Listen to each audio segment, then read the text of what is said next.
What's good, y'all? Welcome to an episode of Buzz Boys. It's been a minute. It's been a while. Last video was the Borrego firing, and now the Hornets are on the hunt for a new coach. We've had permission to interview a few guys, Kenny Atkinson, DanAntoni. Woj is kind of reporting that DanAntoni is the front runner right now. Um, I think his name is Devin Ham, the Milwaukee Bucks assistant. Sean Sweeney, the Mavericks assistant. Um, we haven't. I don't think Dan Snyder is in there yet. I mean Quinn Snyder. I don't think Quinn Snyder's in there yet, just because I don't know. Like the Jazz just got eliminated a few days ago, so I don't know if just certain protocols. I don't know. Um, and it's something like particularly about that.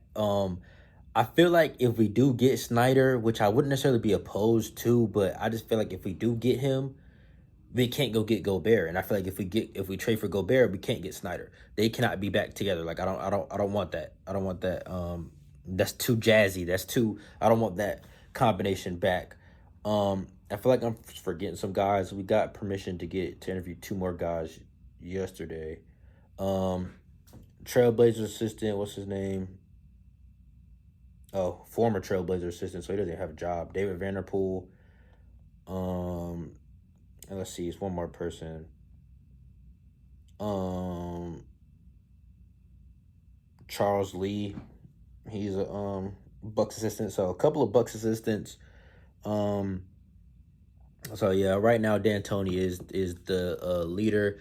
Uh, Rod Boone was talking about this in an interview earlier today. I was just reading that article, basically saying he don't know if the Hornets will want to pay D'Antoni, because D'Antoni, like, he's like the most expensive coach. Like, he makes you like give him that bag. Um, I would not be opposed to D'Antoni. I really wouldn't. Um, I think it's good, one, for just name recognition. Two, I mean, you know what he doing offensively. He can just take LaMelo Ball to a whole new level, and he's already all-star now. Um, it's just the defense. You fired Borrego because his defense stunk. Our defense was terrible at times. That's why the Hornets had a failure of a season.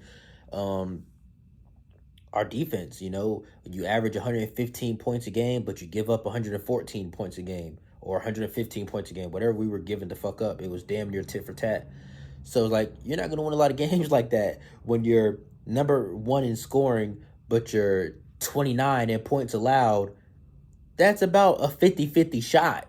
And I mean, that's kind of where we ended up, 43 or whatever we ended up with, 43, 44 wins, however much it was, I already forgot. But I mean, those 0 for 7 overtime games, that would have pushed you a little bit past that little 50-50 mark. But I just definitely feel like we have to make the right choice. With LaMelo being extension eligible soon, he's 2 years away, or really next year, really could extend him. If he's not happy, bro, he could potentially be gone. You could offer him a max contract, and he could say, you know what, I don't care, I'll take a max contract somewhere else. So we really have to, please your star. Um, I definitely feel like you have to do that. Miles, we have to pay him this summer. Um, Mitch has a lot of hard decisions because we don't know how much Miles Bridges is going to commandeer. We don't know, because if other teams start throwing bags at him just to run our tab up, we're gonna have to match it. I don't think you can lose somebody like Miles, especially how close him and LaMelo is. You can't lose Miles. I just really don't think you can. You gotta pay Miles, and then try to figure out a way to get rid of Hayward, which is, I don't know how. I don't know. It seems like around the league, he's not necessarily viewed as a bum or some shit like that. He's just an injury-prone guy. So, I don't know if you can get a few capable role players out of him. That might just be what you need to do. I don't know. I don't know. We got 4 draft picks.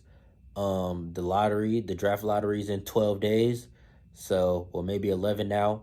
Um, So we'll see. We got 13. We got 13 and 15 right now, but you never know. We could have another situation where we just end up moving up and just have some luck. So just interesting to see exactly what happens. But yeah, how do y'all feel about the head coaching search? Who do y'all want?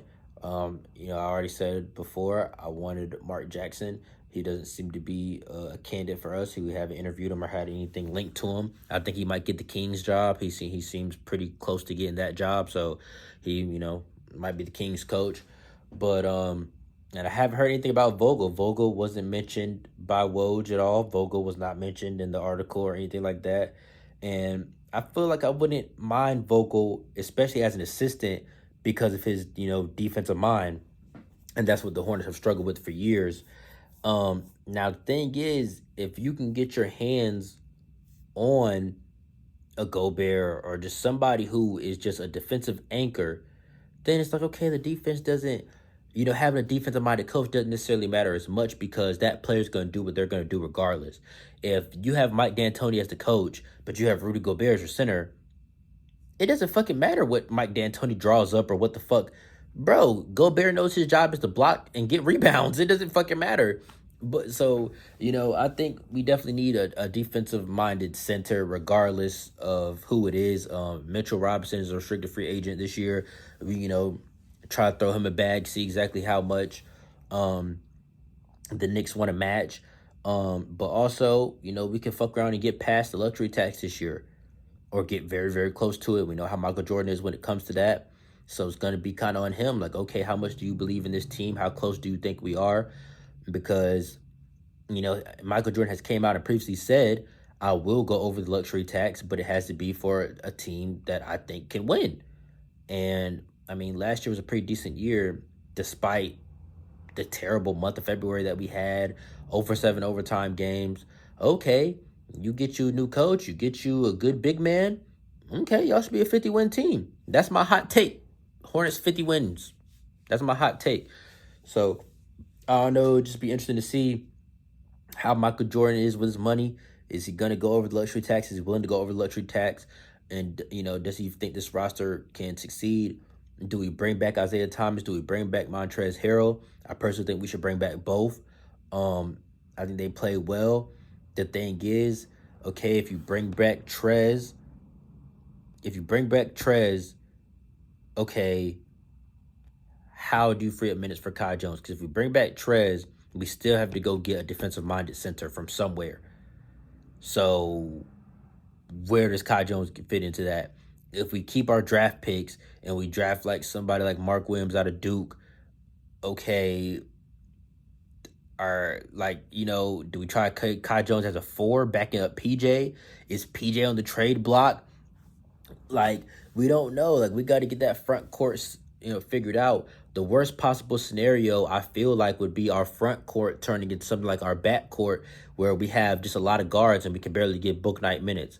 I don't want us to crowd our front court and then, okay, we can't get Kai Jones minutes or Mark Williams minutes or whoever, Jalen Durham minutes, whoever we draft, if we do keep our draft picks. And then it's like, if we do go out and get defensive anchor veteran, well, do you bring back Trez, which I think we should? He's a hometown guy, and if his contract is good, I think you do it because he's shown he could give us effortless center production that we haven't been having. And I think PJ is good at the 4. I want PJ at the 4. So it's like you can use Trez as your small ball 5 if you want to play small ball, even though he can't necessarily stretch the floor shooting wise from 3. I don't know. I'm interested to kind of see just how that plays out. Isaiah Thomas, I definitely feel like he's a lot to come back. He did good in his 10 days. He did he did good. He did good. He showed that he belonged. Him and LaMelo built a pretty good relationship. Isaiah Thomas had no problem going up to the microphone and just saying glowing things about LaMelo and how he thinks he's a star in this league. LaMelo said that he did feel like Isaiah Thomas helped him in the time that he was there. So I feel like it's a no-brainer. I mean, what's the difference in having Isaiah Thomas this year and us having Ish Smith last year? Like, it's the same shit, except for Isaiah Thomas can go off and give you a little more.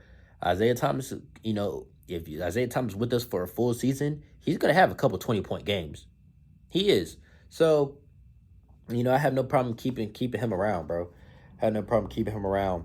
And hopefully, in the next couple months, man, you see some Hornets players in this store, video gonna go crazy. It's in the for me. It's possibly in the works. Possibly in the works. So I'll just leave that at that.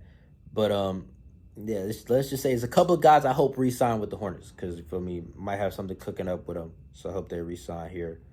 But yeah, man. You guys comment down below. Who do you want out of the candidates that we have interviewed? Is there somebody else that we haven't interviewed that you want to be a part of the process? Who do you flat out want for the job? I see a lot of people saying DanAntoni. And like I said, I'm not opposed to DanAntoni. Um, I feel like if you get DanAntoni, you have Vogel as an assistant. That's perfect. So I'm not opposed. I'm not opposed to that. But Mike D'Antoni is pretty old, bro. He's 71. Um, you just don't know necessarily what comes with that, like health problems or whatever. God forbid. But just like an older coach, you just kind of, I don't know. But yeah, bro, I think he could be somebody who could be good for LaMelo because he's gonna have no problem giving the keys to LaMelo and just saying, "Here, kid, do whatever the fuck."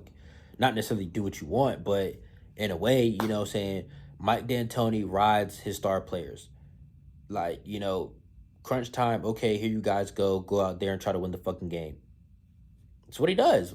It's what he does. He unlocks his best players and turns them up a little bit. So for just LaMelo's growth, I kind of want D'Antoni, but we have to get a defensive anchor if we're going to have D'Antoni. If we're going to have D'Antoni, we have to get a defensive anchor, whether it be Mitchell Robinson, Gobert, Mo Bamba, possibly. Yeah, we gotta do something. But yeah, I'm gonna catch on the next one. I am actually about to make a video about Mo Bamba. I'm actually gonna go ahead and just record that now, and I might drop it in a few days, or I don't know if y'all want me to drop it today. I might drop it today. Y'all comment down below what y'all want me to do. But yeah, I got an interesting little Mo Bamba video coming, so y'all stay tuned for that. I'll catch y'all on the next one. Peace.